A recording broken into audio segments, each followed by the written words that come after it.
Hello and welcome to the Red Phone Zone, where we don't know what we're talking about. I am Aaron Hoover. I am your host, owner, and executive producer. And tonight, Slytherin represent.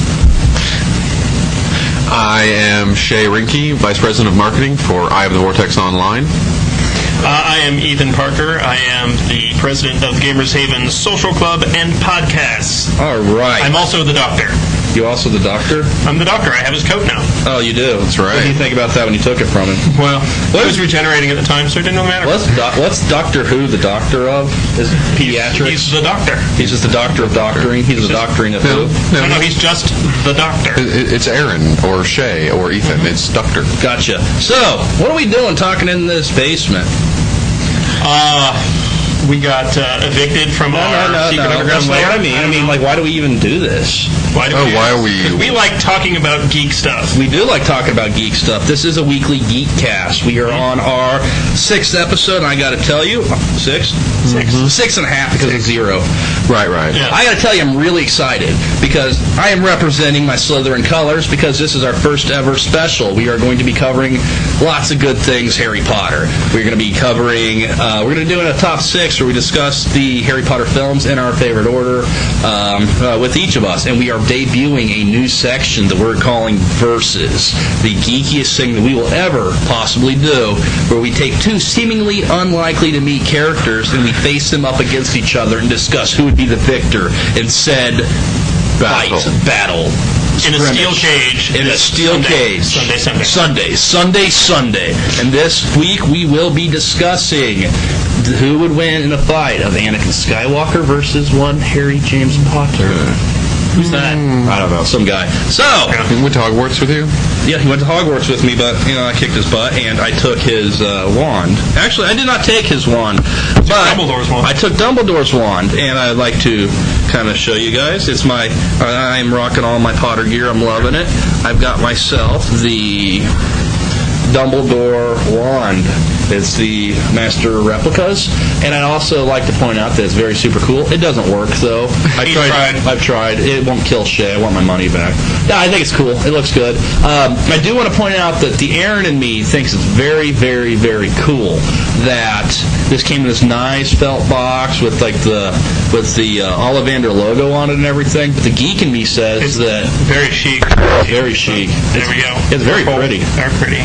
Very pretty. The logo right there. And anyway, the geek in me says this wand was not purchased at Ollivander's. It was pulled off of a tree, but we will discuss that maybe at a future point, but we're not even discussing that chapter of the series. However, one of the first sections that we always do is called Geekly Happenings, where we discuss things that happen that is relevant to us geeks. Yep. Not stuff like world hunger and but movie casting, important stuff like that. Yeah. Speaking of geekly happenings, did anybody do any checking on the latest news with Harry Potter? There was some sort of fire, wasn't there? Some such. There's a fire on the Prisoner of Azkaban. Mm-hmm. I didn't know that. I haven't looked at any news for Harry Potter because we're discussing the current films and the books. Mm-hmm. I was going to, actually, that was my plan, was to look up Harry Potter news, but then all my computer sufferings. Yeah. Sure. My excuse is I'm on spring break and I'm dealing with organizing a convention, so. Yeah, can't con. Be there. Well, my excuse is I'm kind of aware of it anyway. I mean, maybe not like up to date as far as how far they are into filming and stuff. And I'm very disappointed in Ethan. I told him to download the movie, and he told me, dude, it's not done yet. And I said, that's no excuse. Yeah. But I told him I offered that I would put on costumes and act out the film for him, but he said no. Yes. We can't do that in an hour. But I don't know. Like, if we're going to talk a little bit about Harry Potter news, in the Deathly Hallows film, the role of Rufus Scrimgeour, the new Prime Minister that takes over Cornelius Fudge's post, is going to be played by Bill Nighy. You know him as the science guy? No, not the science guy. That'd be hilarious.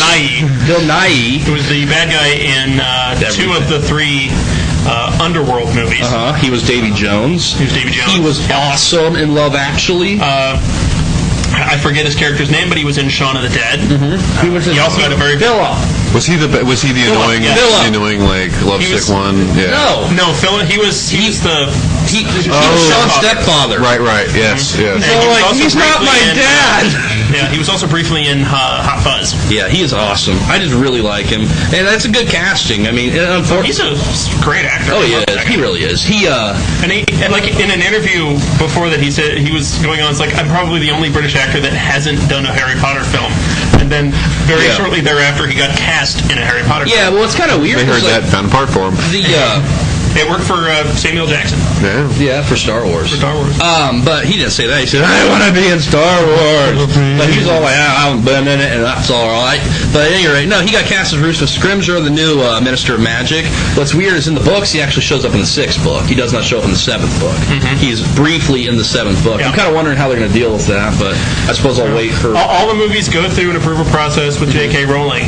So, I'm, hey. I know respect that, but it's one of those things where I don't think it's absolutely makes necessary. concessions. She makes and concessions. I've heard good things about how she's tried to be as hands-off as possible. No, she's not hands off that's at all. what I heard. But she's made concessions. and I just want to point out with any medium, there isn't a direct translation No, ever. sir. And a lot of people don't get that. No. I don't see why people don't get that. Me neither. I mean, it just does not happen. It doesn't like work. that. You cannot take a Book. 600, 700, 800-page novel and condense it into 2 hours. Well, it doesn't work. I understand that. It's something that always kind of set weird with me was they took the longest of the books was Order of the Phoenix, and they turned that into the shortest of all the films, and.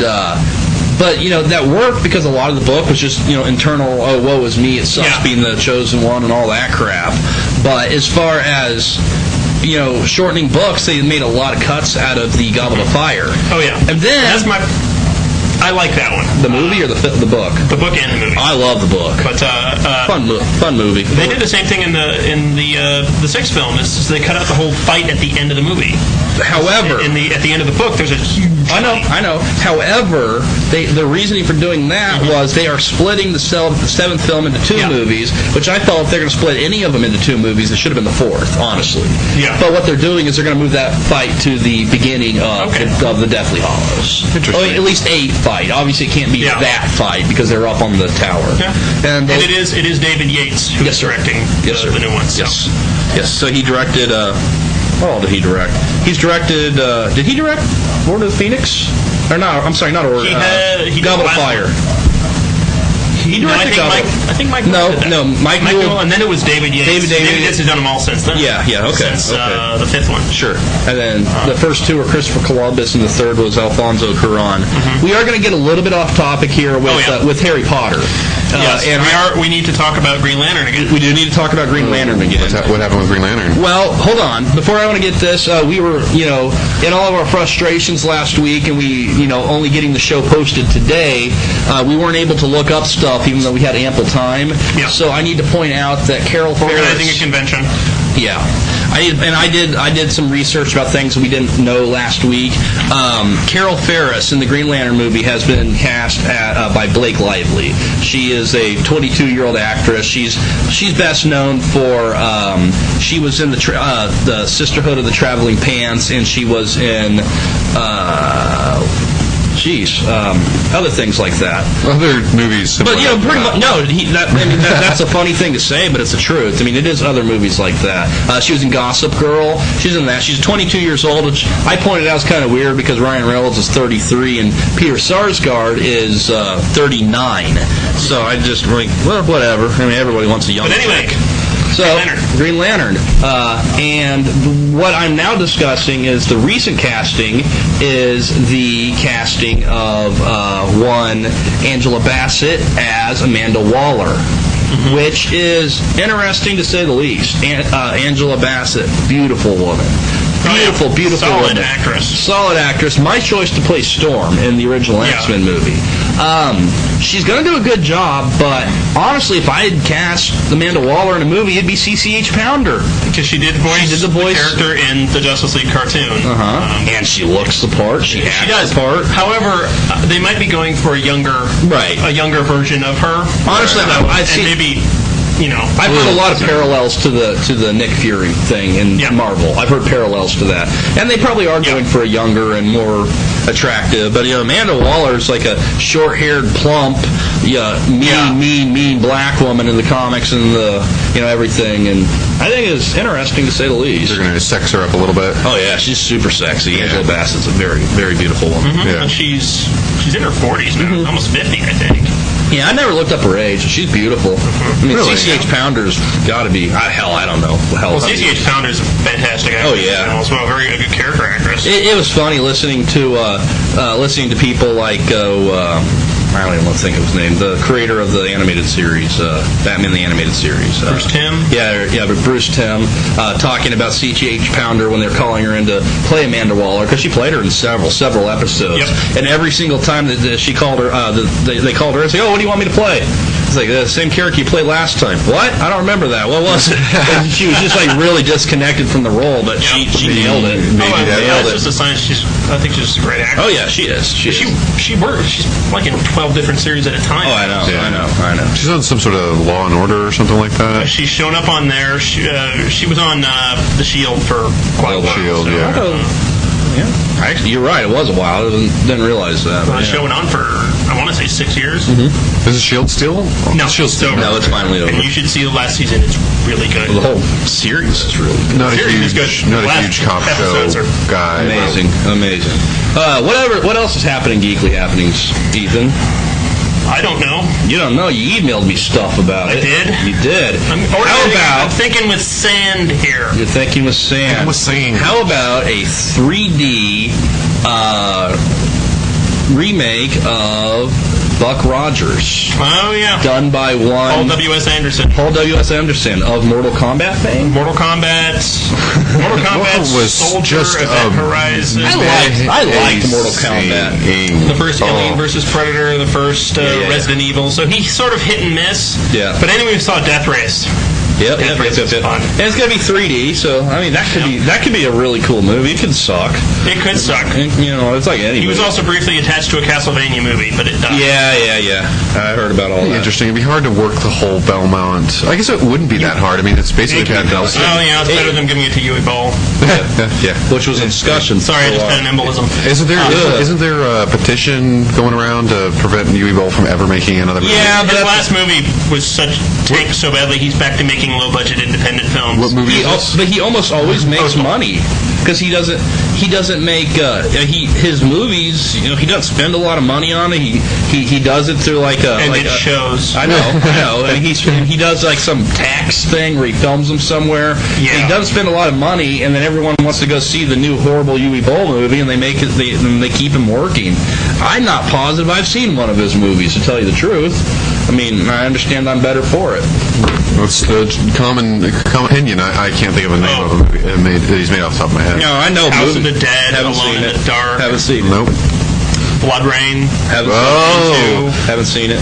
Well, In the Name of the King. Haven't seen it. haven't seen In the Name of the King. Yeah. I thought Blood Rain was fun. Postal.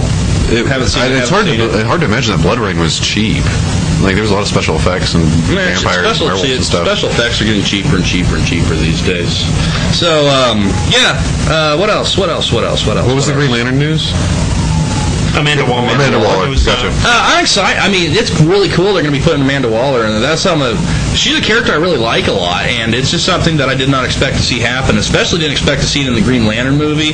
But by God, she better be in Batman 3. Her and Batman have a beautiful rapport. Well, it seems like they're going that route with the DC stuff. She's got trying to internalize it and do what Marvel's doing. She's got a multiple picture deal. Yeah. She's got a multiple picture deal. I haven't looked up Hugo Weaving to see if they've gotten any further with that. I haven't seen any official announcement yet. I haven't been looking either, so hey. But we should get on with this. Okay, so we are going to be coming on next to our top six. So please stay tuned. We'll be right back. I'll discuss our top 6 favorite of the Harry Potter films in order. Yep.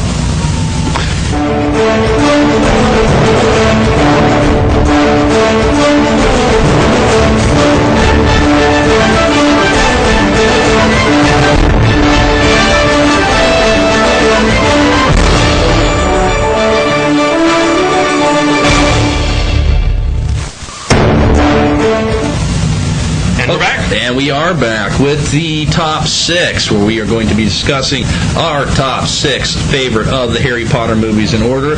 As of this date, as of this filming, there are only 6 movies, so it kind of works out. I'm going to jump right into it. I'm going to say my number 6 most favorite of the Harry Potter films would be, I haven't really thought about this too much, I'm just kidding. My least favorite of the Harry Potter films is honestly the original. It's the Philosopher's Stone. I say that basically because, obviously they're still trying to figure things out. It has a very kid feel to it. It's very, it's very poorly acted by the leads. Do not get me wrong, I own it. I watch it. I watched it multiple times, but in terms of everything, I probably like watching it the least out of all 6 of the films. And I do, like I keep saying, I do watch it. I do like it. It did have Richard Harris as Dumbledore, who passed away right before the release of the second film. And then it was replaced by Michael Gambon, who is awesome. Who is my favorite. I think he is. I like him better. He's a wonderful Dumbledore. I liked the one in. You like Richard Harris better? Yeah, I thought he was. I like Michael Gambon better. It's 2 different kinds of Dumbledore. Yeah, it is. To me, what the Dumbledore I saw in the book was Michael Gambon. I agree. I was scared of Mike Gambon. I thought I could break Richard Harris in half. Michael Gambon is threatening when he needs to be in those films. Like when he tells all the kids to shut up in the hall. Yeah, that's true. He is a really... Richard Harris did... I love Richard Harris. Did his own version of it as, the sort of Gandalf-esque, wise old man thing. And Michael Gambon is a bit more playful. And he can be a bit more dangerous. Yeah, that's exactly it. There's a scene in the 4th book.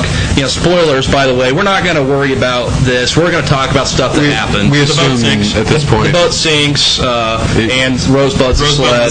And so we're not going to worry about spoilers. I'm sorry if you have not seen the films, if you have not read them, skip it, go out, read them. Don't turn us off. No, you go ahead and turn us off, but go ahead, watch them, read them, and then watch the show. Wow, where's my point? At the end of the 4th book, there's a scene when Barty Crouch Jr.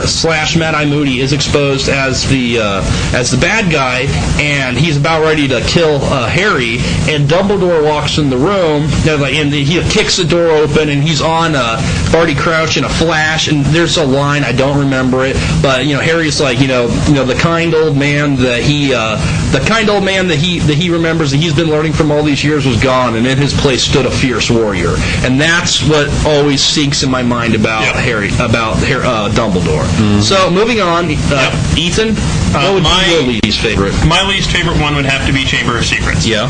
Okay. Somewhat for the same reasons as yours. It's just I found that movie really boring. Yeah.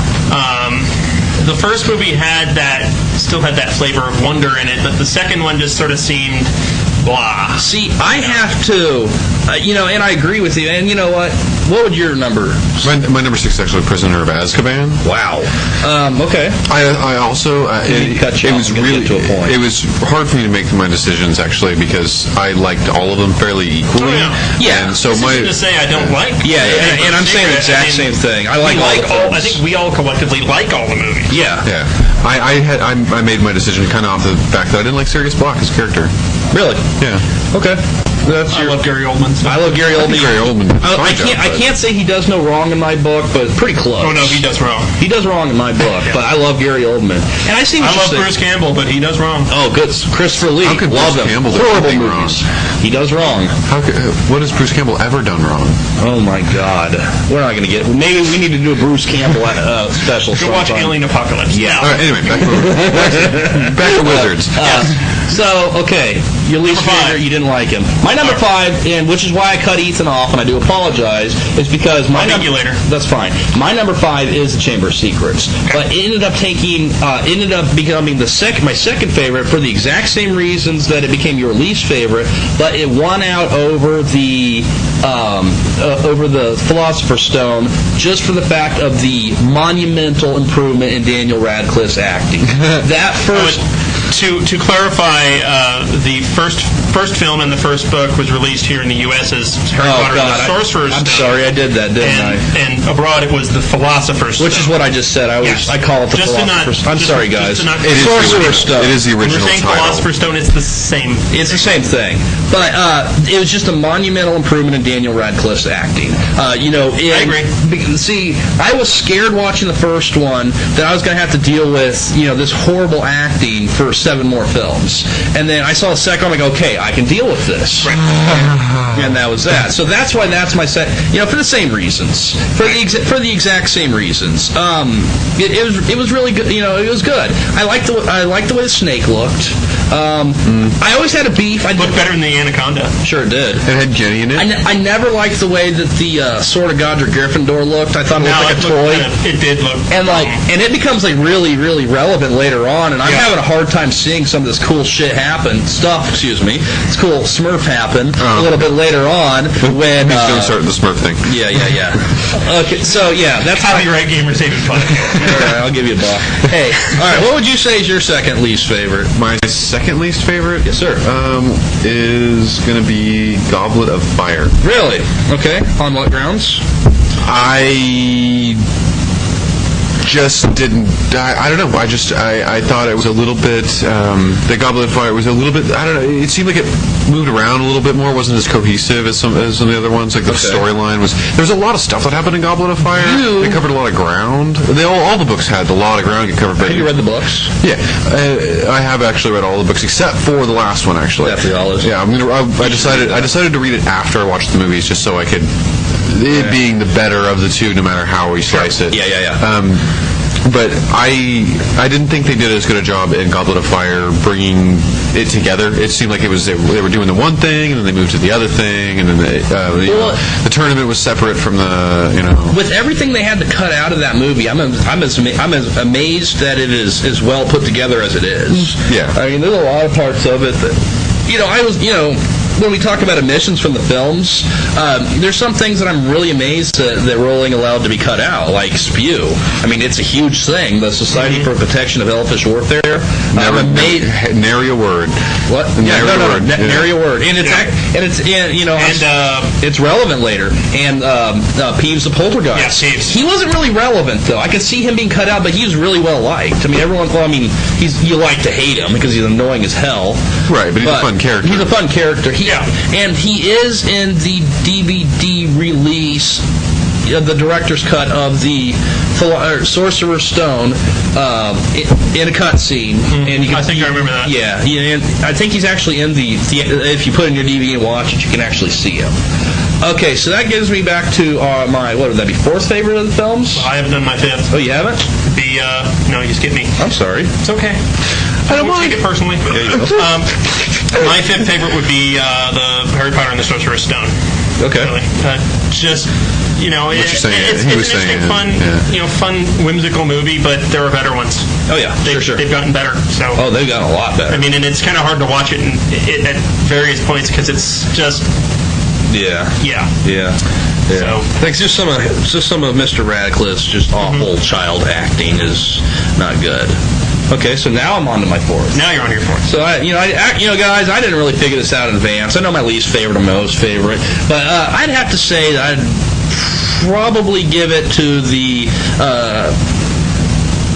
Order of the Phoenix. And I say that because without a doubt, the Order of the Phoenix is my least favorite book. It's hard to get through.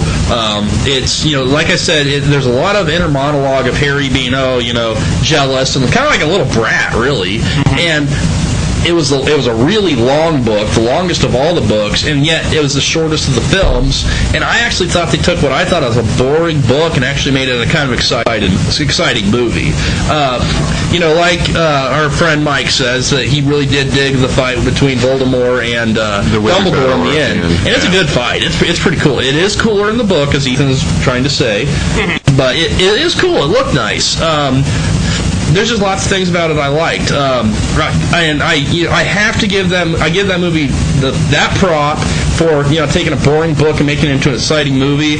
And I loved Umbridge. I loved reading the character of Umbridge. I loved the character of the movie. She was just so dreadfully nasty. Oh yeah, God, just wanted to strangle that woman. Oh man, she was such a great villain. Such a great villain. Oh man, she's awesome. So yeah, that's my fourth. That's my fourth pick. Number 4. You want me to do it or Shay? I went with Chamber of Secrets. I had a really hard time setting this order because I like them all fairly equally. I don't like them equally, but I know my favorite and my least favorites. Yeah, Chamber of Secrets I put down as 4th just because I didn't think it was as exciting. Maybe I think it was what my decision was. Chamber of Secrets. Yeah, it wasn't. Okay. It was probably the slowest. Still introduction of Jenny Weasley for one thing. I thought. Yeah, she was shown in the first, but it was her true introduction, and it was pretty stale. Yeah. And she's getting better. She's getting very beautiful. Really gummy smile, though. It's kind of weird. Gummy? Yeah, like she smiles, you see more gum than you do teeth. Oh, like the... Whatever. But yeah, okay. Ethan? My number 4 would have to be Prisoner of Azkaban. Okay. I think thematically it was a dark movie, and really got possibly sort of overhyped for me because it's Alphonse Cuarón, and it was just sort of a jarring change from the first 2 movies that it kind of took me out of the whole fantasy of the movie, Sure. It was good, but I sort of missed that whimsy that was in at least the first 2. Okay. So that would be my number 4. Okay. So I hit number 3 now. See, my number 3 would have to be Goblet of Fire. I like Goblet of Fire a lot. Do not get me wrong. I was kind of off-put by the casting of Brendan Gleeson as Mad-Eye Moody, Alistair Moody, because I envision him as older. I mean, obviously, watching our show and seeing my casting couches, I always seem to think of people as maybe older than they are. Mm-hmm. But I liked him. I didn't like his look. I thought he played the character very well, but I didn't like the way that they made him look. Like, that he had like that metal thing on his head holding his eye in place, and it's just supposed to be like an oversized electric blue eye, and his leg was made out of metal in the movie, when in the book it was like a wooden claw, and they actually talked about it looked like it was just like carved out of a chunk of a tree. Mm-hmm. Overall, though, it was like they made decisions in it like that weren't in the book, like him fighting the dragon. In the book, they never got out of the arena, but to him actually breaking the chain and flying all around and doing all that was a really exciting and an unexpected thing from a book I've read before, and it was neat to see that. Like I said, I felt that there were things that got cut out that I would like to have seen stay. I would have liked to have seen. I'm really surprised about Spew. It'd probably be boring in a movie, but it is very relevant later on. They came really damn close to cutting out Rita Skeeter, and there was massive fan backlash, and she ended up getting inserted at the last moment. They cut out a lot of subplots that were overall irrelevant, but it ended up working out in the end. It's a well-made movie. I like watching it, and that's why it's my number 3. Shay. My name's not Ethan. I'm just used to Ethan going next for some reason, even though he always goes next. For 3, I went with Order of the Phoenix. Why? I don't really recall it that well, actually. Well, hey, that's a reason. I remember liking bits and pieces of it, but I also don't remember it very well. It obviously it didn't like burn itself into my memory, which is something that one of my measures of how well I like a movie is if I walk away from it, I'm just like, There were some things about Order of I didn't get onto it, but I really like Ralph Fiennes as Voldemort a lot. I mean, he's kind of terrifying, and he didn't want to do the movie. I mean, why didn't he want to do it? Why didn't he want to do it? Because it was just like it just seemed like it just wasn't something he was interested in, and then he ended up talking to Mike Newell. Yeah, Mike Newell, and he ended up talking him into it because he didn't like the previous 3 films. Okay. And then he ended up talking him into it, and now he's loving it. He likes it that kids are scared of him. He had to shave his armpits for the role, and I guess he keeps his armpit shaved. That's weird. Yeah, I don't know. It's methody, I guess. Yeah, I guess that is Lucky Charm, Dirty Socks type of thing. Ethan? My number 3 would be The Half-Blood Prince. Okay. For a lot of the same reasons. It just wasn't a memorable film for me. See that? There's a lot of exposition in that one. It's a lot of setting up for the next one for me. Yeah. and it just didn't come together for me, and I was sort of looking forward to this nice fight at the end of the movie, and it just sort of was like, it's over. Yeah, I can see that. I can absolutely see that. I still like the movie, but, for a lot of the same reasons, The Half-Blood Prince is my number 2. And the reason that I put it so high on the list is there were things about it that I loved. There's like a lot, like Ethan, like even last week, he just kind of shooed me off with it. But I said that I liked the fight between Harry and Snape better at the end of that because of. See, and I don't even remember that fight. Well, see, and that's just it. Is we're different people. It's like there was a fight. Yeah, did that happen? There wasn't a fight. I mean, Snape kills Dumbledore. Snape killed Dumbledore, and if I remember from the book, Snape didn't see him. He was in the book. He was under the invisibility cloak. Yes, sir. Yeah, and that's okay, guys. Full on spoiler dead here. Okay, I'm going to spoil the hell out of it. Yeah, you should be watching this. Hey, you don't know this shit, dude. So if you don't want to know the way these books ends, go upstairs. You can't really spoil things for me. I really appreciate just seeing how things come out. You can tell me the end of a movie, and I'll still want to see it. Like Snape kills Dumbledore. I had Usual Suspects spoiled for me, and I still enjoyed the movie. It's an awesome movie. Very good movie, but we're not talking about it. Oh, right. Okay. Wizard World. All right. Snape kills Dumbledore. And there's this big campaign in between the 6th and the 7th books about whether Snape was a good guy or a bad guy. Yep. And at the end of the day, friend or foe? Yeah, friend or foe. I have a friend button still, but I was always on the I thought he was a good guy, and I was wrong, and he was a good guy. Snape ended up being a good guy. I was completely wrong about why I thought he was. Yeah. I thought he was for the simple fact of why the people that believed him in the books believed him, because Dumbledore trusted him. Oh. So, all this being said, in the books, and once again, spoiling, Snape gets killed at the end of the book before the truth is revealed, and I actually thought that he was a bad guy. I mean, they had me that much convinced that he was I need to quit pointing the fucking gun at the camera. That he was a bad guy. And in the movie, something about the performance of Alan Rickman, who I love, I have no doubt in my mind that he did not want to kill Dumbledore. None. That he did it. He's just like, bam, and he was just like, you could tell that he was remorseful about it. In the book, he did it cold, quick, and just, you're dead. Yeah. Killed his ass. And the whole, and like what Ethan brings up with him actually seeing him, no, Harry was frozen underneath of the invisibility cloak by Dumbledore, and then that was actually relevant in the books, because when Dumbledore died, he got unfrozen immediately. That's how Harry knew he was dead.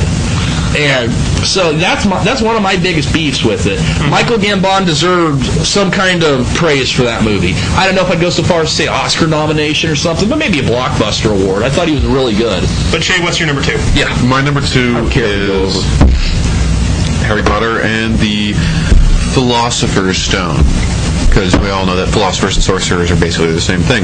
I liked it. I like new stuff. I like the introductory things. I like to see the beginning of things. I'm very much a fan of that kind of literature. Like, I like to see the beginning of a story, and so that's one of the reasons. That's the reason I put it up as high as I did. Very good. All right. Well, my number 2. What are we on? 2? Number 2. My number 2 would be The Order of the Phoenix. And I'd have to say that the book is one of my least favorites. It is a hard book to go through, but I also sort of look at it in the vein of the age of the age of Harry and the age of, at that time, that's what you're going through. I understand that. Thing. It doesn't mean I want to read about it. And I thought the movie captured that, but the movie took a relatively internalized emotional book and turned it into some excitement for me. I agree with that. And it had a very cool ending. It was exciting. I enjoyed the heck out of it. Yeah. And, back on my number 2, I'm sorry, guys, but real quick, I need to say this, because the whole reason I got on that whole pontification, tirade, was I was by far the most disappointed in the Half-Blood Prince because it was by far my most favorite book. Because, I read the first book and then, get all the way up to the sixth book. And the sixth book, it was back to the roots of Harry Potter. He was back to blaming Malfoy for everything and thinking Snape was up to something. Boom. Okay, I'm sorry. Okay. Continue. Yeah, back where we were. Actually, we're back to you for your favorite. Numero uno. So have you done your number two? I did my two, yeah. My number, obviously, if you guys are keeping track at all, there shouldn't be any surprise that my favorite would be the Prisoner of Azkaban.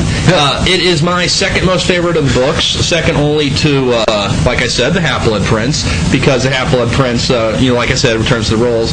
I liked the whole way that it went down in the book.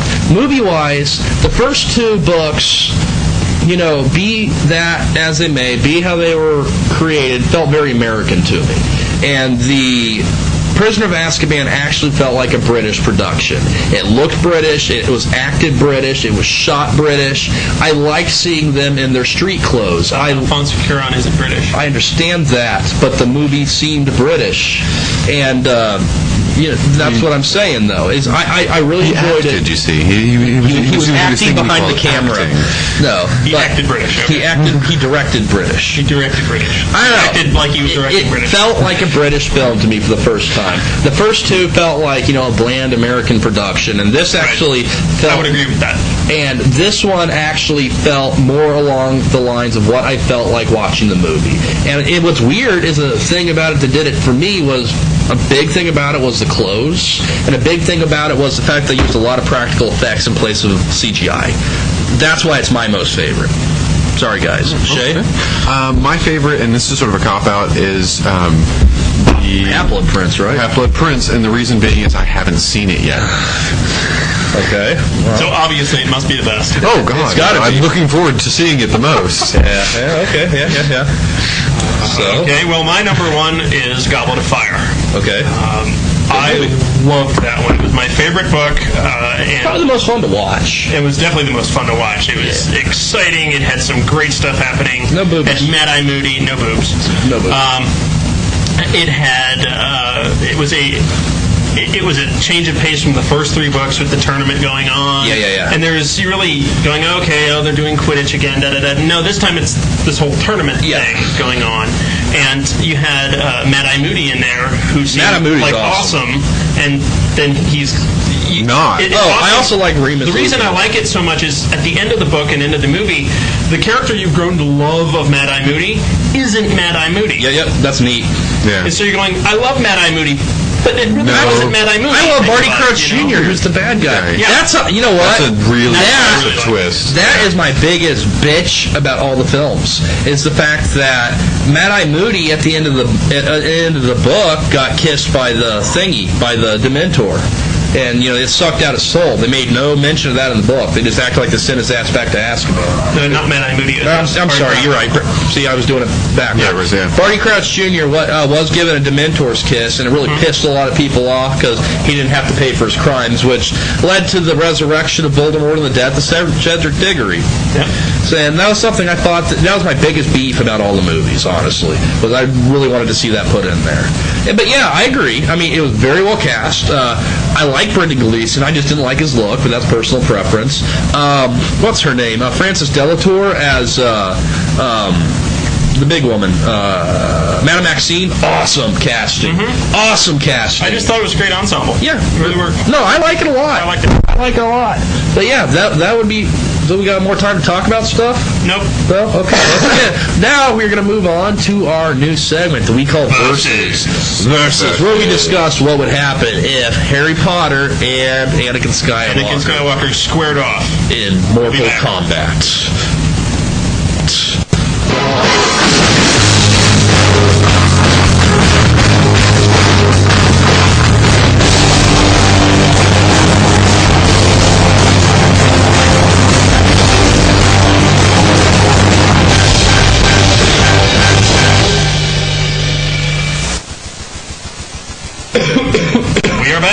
Okay, and we are back with Versus, where we are going to discuss what would happen if one, Harry James Potter, chosen one of the Wizarding World, squares off against Anakin Skywalker. The prophesied one. The prophesied chosen one. So, guys, there's lots of different ways to look at this. There are ways of looking at it that both of them have one-hit kill abilities. Yes. You know, Anakin Skywalker could knock off Harry Potter's head with a lightsaber. Whoop, whoop, whoop. And that's that. Mr. Harry Potter. Too much about if he wasn't whining too much. Harry does a lot of whining, too. Harry does a hell of a lot of whining. Who would win in a whining contest? Yeah. That might be the discussion there. And then I know in the books, there are times I just wanted to smack Harry upside the head. Me too, especially in the 5th book. However, I do feel that, like I said, Harry's got the one-hit kill of Avada Kedavra.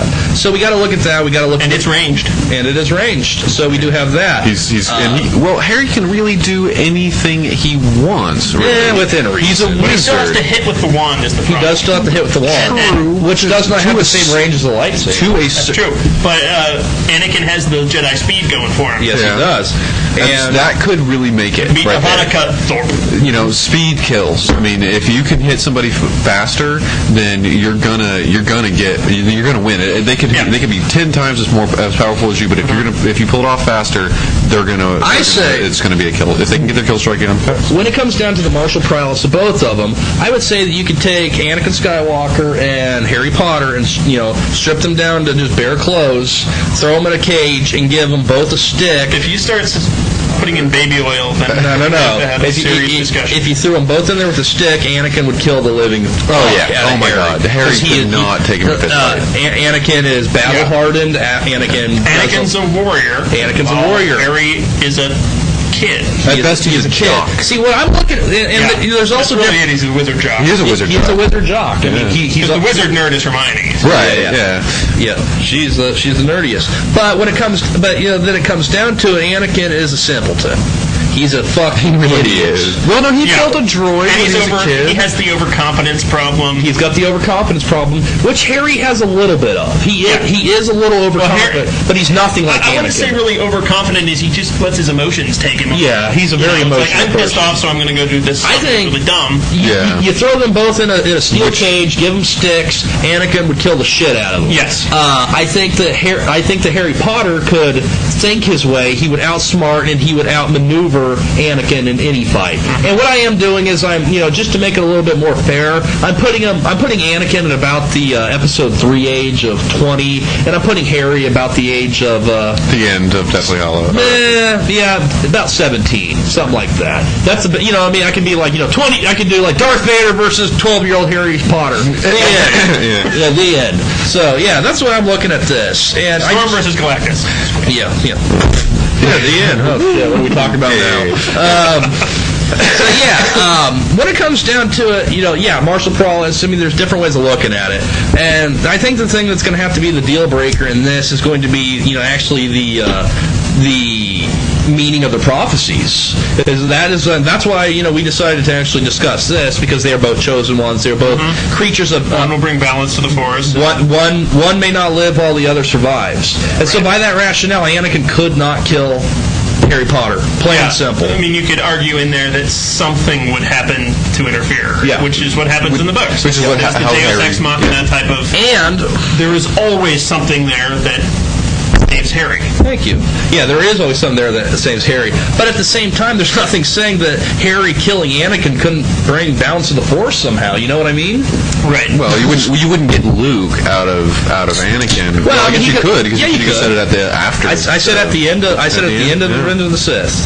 We're all comfortable with the idea of the Anakin from the first 3 films, the prequel trilogy, not being the badass Darth Vader that we all love. Yeah. He was no. Oh, yeah. I agree with that. But what was his name? Who? The guy who played Anakin. Hayden Christian. Oh man, he's just a kid. He honestly, to be perfectly honest, I mean, I don't want to knock him as an actor or whatever, but he honestly made me like Darth Vader less. He really did. Actually, I really liked Darth Vader, and then I saw him do it. Entirely, that's not Darth Vader. Yeah, it is. This is Darth Vader in New Hope, Empire, and Jedi. If you're going to give me a prequel Sith, give me Dooku any old time of the day. But at any rate, much more interesting character. Even the Maul people. Aaron at RedPhoneZone.com. Darth Maul is boring. Okay. Darth Maul sucks. sucks. He can suck. I said it. Yeah. He does suck. I mean, he doesn't suck. He's just boring. I thought he was kind of neat, but He served his purpose. He might as well have been wearing a red Harry and Sith Anakin. outfit. Harry and Anakin, I got to go with Harry. Basically because of the prophecy.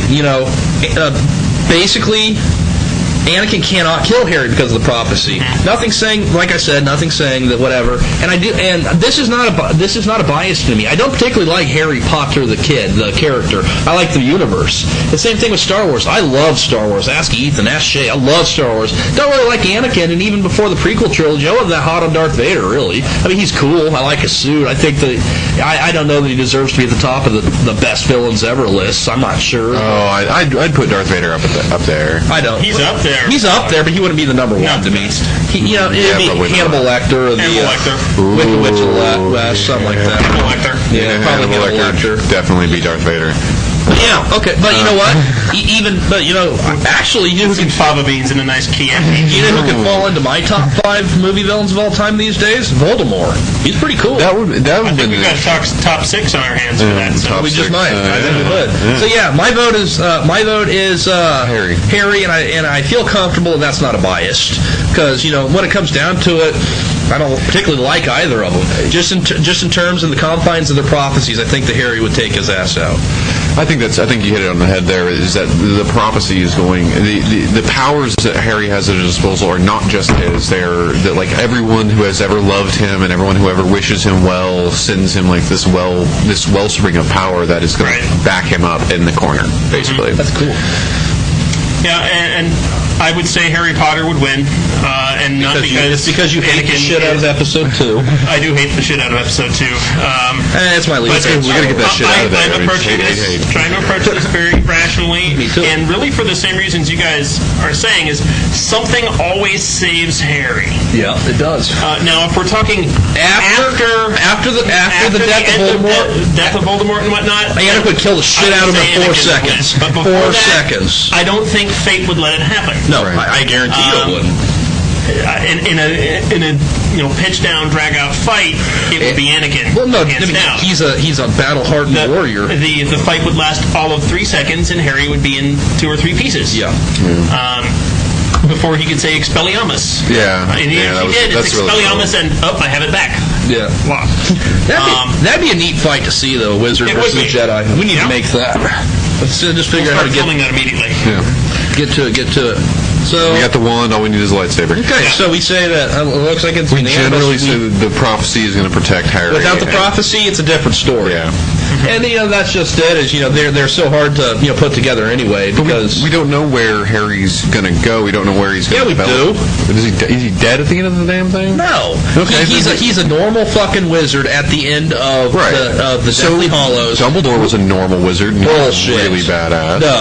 No. Dumbledore was never a normal wizard. He was gifted. Okay. Harry is a flat-out normal wizard with the right fucking tools to take out Voldemort. If you watch it with you haven't read the Deathly Hallows yet. You really need to. So you don't really know about the wand. Yeah. Okay.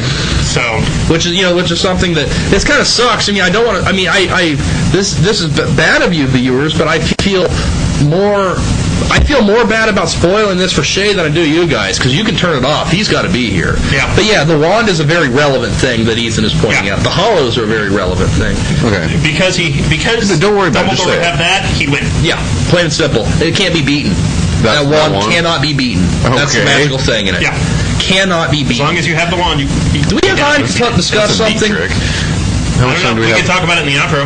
Okay, let's talk about it in the outro. Okay. We're going to switch. Yeah, we're going to get a little self-promotion for my show now. Uh-oh. So, GamersHavenPodcast.com, where they like to rape small children.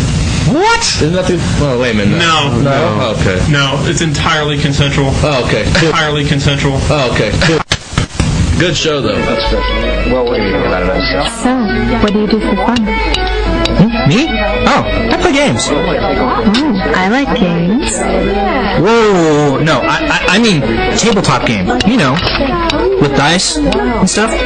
Like D&D.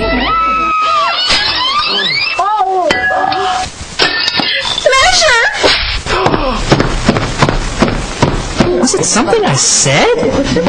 Sir, I think you should leave. Hey, buddy, don't worry. You'll find a Gamer's Haven around the corner. The Gamers Haven Podcast at gamershavenpodcast.com. Yes, well, it's a very good special. And we're back. And we are back with the final section. This is not a segment. We're just going to be our little outro where we say goodbye and happy trails and all that stuff. And talk about what we'll do next week. Next week is going to be issue 007. So naturally, what are we discussing but James Bond? James Bond. Junior! Oh, wait a minute. Junior? Hey! Okay. There's no such thing as a James Bond Junior. He's sterile. There was James Bond Jr., there was also brother of James Bond. Yes, sir. How did he... who's James Bond Jr.? He's his nephew or some shit. It was a stupid-ass cartoon. Anyway, it was a cartoon. Horrible cartoon. Brother of James Bond is not a cartoon. No. Anyway. We're not talking about James Bond, we're still talking about Harry Potter. Actually, we are going to talk... But yeah, we're just going to get that out of the way. Yeah, next week, James Bond. We're going to do a top 6, where we pick our favorite James Bonds. What was the second one going to be? Are you going to characterize them? Yeah, I was going to do... Yeah, we're going to bring back the much-loved characterization segment, where we're going to put James Bond into a Dungeons & Dragons setting, which will be interesting. This one I'm actually really interested in, other than others. So back to Harry Potter. As I was just telling Ethan when we were doing our little segue, I haven't really got to discuss this book with anybody that's ever read it before. And what did you think of the way it ended in terms of the final battle between Harry and Voldemort? I'm sorry I call him Voldemort. I listened to the audiobook, so that's what Jim Dale calls him. And I listened to the audiobook of the last one, too. Yeah, but it's just stuck in my head. No, I don't like it the way it sounds. You'll have to excuse me. It's been a while since I listened to the audiobook, though. So do you want me to spell it out for you and Shay and the viewers what happened? Go right ahead. Okay, so the Deathly Hallows were 3 things. They were a Cloak of Invisibility. I will not get into the story. That would take probably half an hour. Cloak of Invisibility, the Elder Wand, which was actually Dumbledore's wand, and then there was the Resurrection Stone, which was the crystal that was in the Ring of Slytherin. So blah blah blah blah blah. The cloak and the stone are irrelevant to this point right now. What it was is there was the Elder Wand. It was a wand that was unbeatable. It could not be beaten, which brings up a lot of weird questions about how Dumbledore got it to begin with, but we're not going to go there. But he ended up, basically, he got it, and then the guy that originally got it, they tricked Death, and he ended up getting an unbeatable wand out of it. And he got killed in his sleep, and somebody took it from him. And then, pretty much this happens for, years and years and years and years, and it gets known by different names, the Elder Wand, the Death Stick, etc. And, it ends up, falling into obscurity, and nobody knows what it is. And then the great evil wizard Grindelwald, who Mr. Dumbledore, who beside him being in love with, which would actually might be a different discussion altogether. You're aware of that, right? Yeah. Dumbledore was in love with Grindelwald, and Dumbledore was gay. But at any rate, he was. Whatever. Who cares? I don't care who he does. But at any rate, Grindelwald found out about it, got it, and then there was this whole thing that happened, blah, blah, blah, blah, blah. Dumbledore got it. And then the whole thing happened with, at the end of the novel and the movie of the Half-Blood Prince, Draco Malfoy disarmed Dumbledore, becoming the true master of the Elder Wand. Okay? And then in the Deathly Hallows book, Harry de-wanded Malfoy, becoming the true master of the Elder Wand. Dumbledore found out about the Elder Wand and found out that it was buried with Dumbledore, went and dug his ass up and took his wand and went to go kill Harry because he thought that the fact that they both had twin cores was connected. So blah blah blah blah blah, a bunch of shit happens, and he ends up killing Snape because he thought because Snape killed Dumbledore that he was the true master of the wand. But it turns out that because Harry disarmed Malfoy, he was the true master of the Elder Wand, and so they're facing off with each other. Blah blah blah blah blah. And Harry pulled an Expelliarmus, and Voldemort did a Avada Kedavra, and the spell rebounded on him and killed him. That's how that fight went down. Thoughts, guys? I thought, okay, I'm going to put my thought in. That was a fucking cop-out. I'm sorry.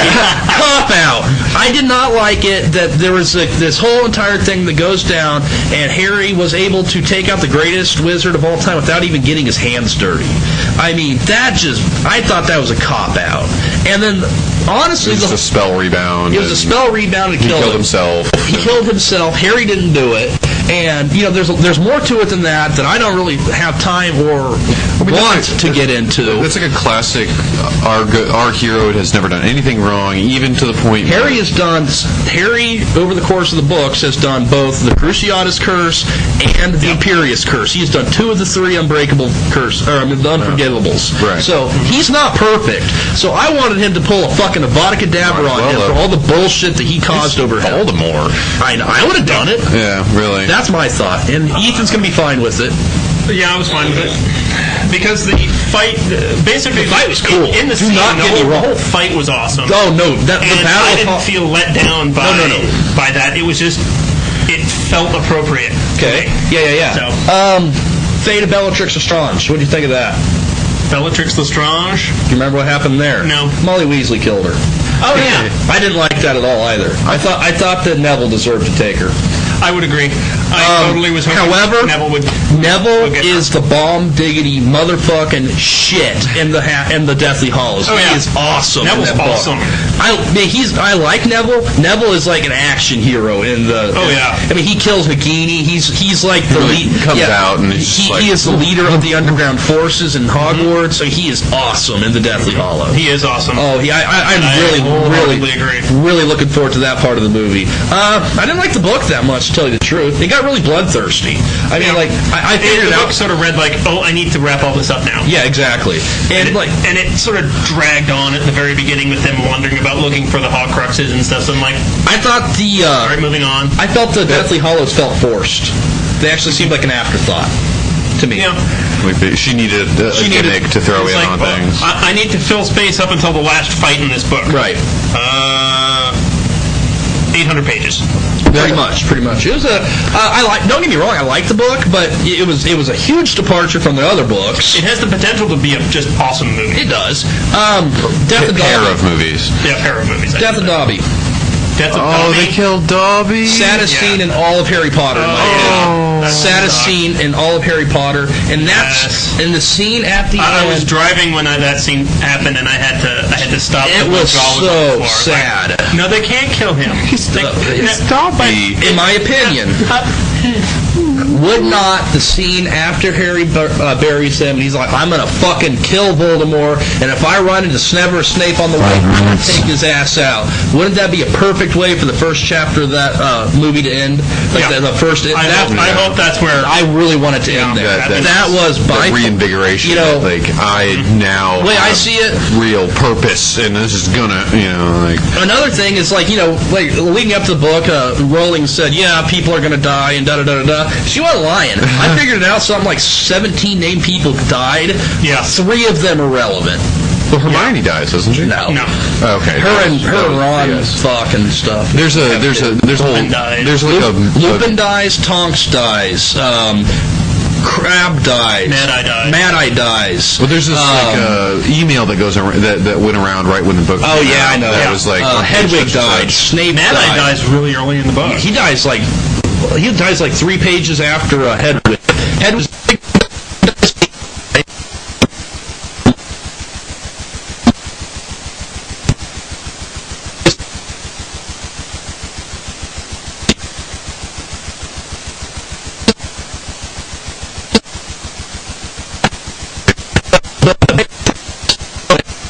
Was Dobby. Sir? Hero. Once again, he got killed by Bellatrix Lestrange. I guess Fred Weasley didn't deserve it, but at least, Dobby was just so simple. Dobby was almost not a person. It's like killing a dog, Yeah, it's like killing a good dog. Speaking of dogs, next week, James Bond special. 007. Next week, 007. Now, speaking of dogs, her dogs are outside. We're good. That has been the Red Phone Zone. Aaron, representing Slytherin. There's our red phone. Let your geek flag fly, guys. Bye. Bye. Bye-bye.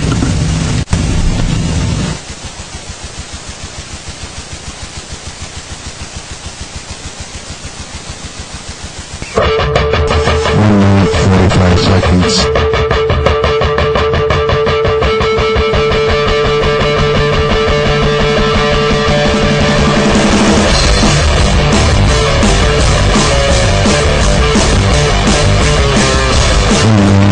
Seconds.